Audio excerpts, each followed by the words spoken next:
what's fruiting and blooming in January in Zone 9B.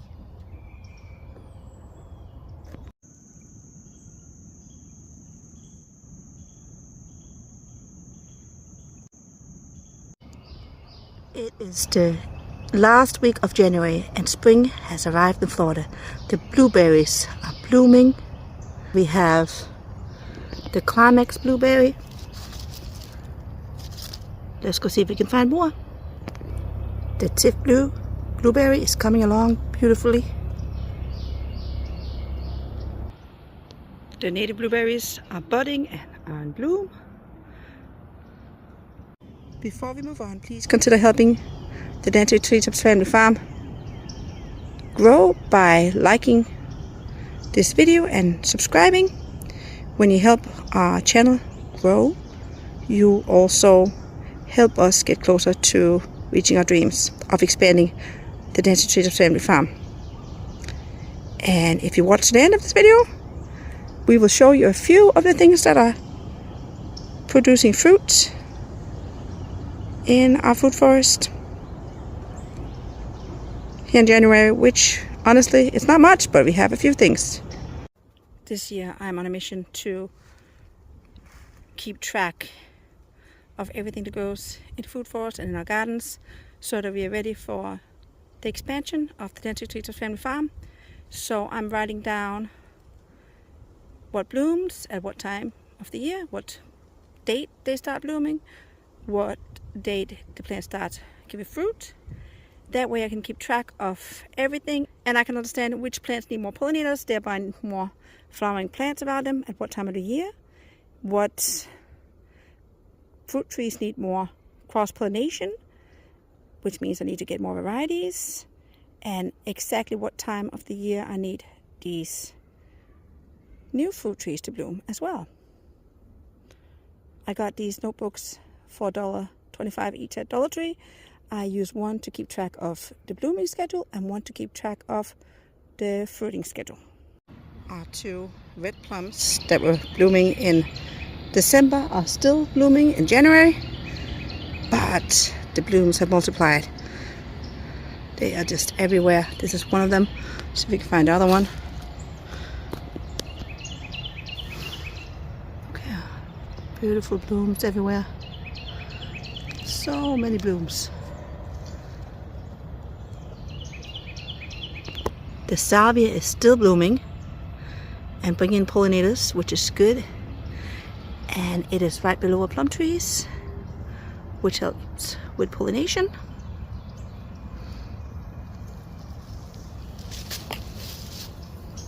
We just put this in the ground in the fall and it is just growing beautifully. We also have a pink salvia in bloom.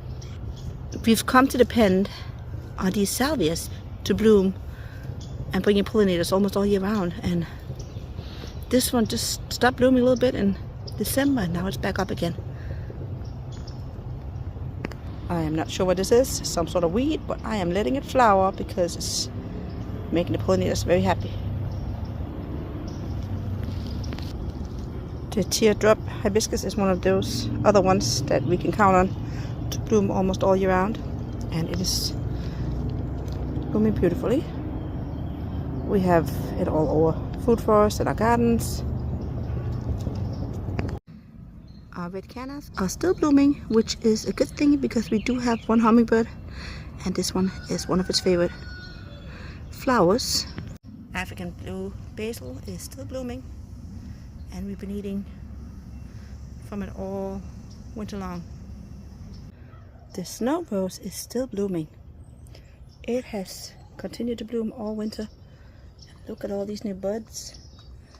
Serissa Japonica, one of our favorite plants in the garden because of this. Look at this pretty little flower, and they're coming everywhere on this plant. So of course we're gonna make more. We still have some red salvia blooming. The Firespike close to the house is in a microclimate right next to the dragon fruit, and they are blooming profusely, but the ones in the fruit forest are currently on break. But they did not look like they got damaged by the cold this winter. I almost forgot to show you this tomato plant. If you watched our What's Blooming in December video, you might remember this one. It was a small plant back then, and it had kind of fallen down. It's growing in a blueberry pot, which is not supposed to, but sometimes you just gotta let nature do what nature wants to do. So it had kind of fallen down, and I just pulled it up today. I am surprised that it has survived here in IB. We did have that one night where we got below freezing, and we still have some blooms. No fruits, but we got some blooms on here. So maybe that'll give us February tomatoes. I'm not gonna complain about that. I have no idea what variety this is. It must have been something we've eaten, because it has definitely come in the compost. And we always appreciate compost volunteers. Look how big it is. In the end of January. It's just amazing. Our snake plants are blooming all over the place. The Florida firecracker plant blooms year round. Lots of new blooms coming. I almost forgot about the shrimp plant. Look at this yellow shrimp plant. It has been blooming all winter, and it is still in bloom, bringing pollinators. That's the kind of plant we love. We do not have much fruiting in the fruit forest in January, so we're just going to end this video with a few of the things we do have, which you can see we have some plums that have been pecked at. We're going to leave them on here, and hopefully the birds will keep on pecking at these and not any ones that are coming. These Climax blueberries are not quite ready yet. This plant started blooming in December, and we're now at the end of January, and these are the first blueberries that we have in the fruit forest here, zone 9B every year. So if you're looking for an early blueberry, the Climax is definitely a winner. The first Loquat harvest is just around the corner.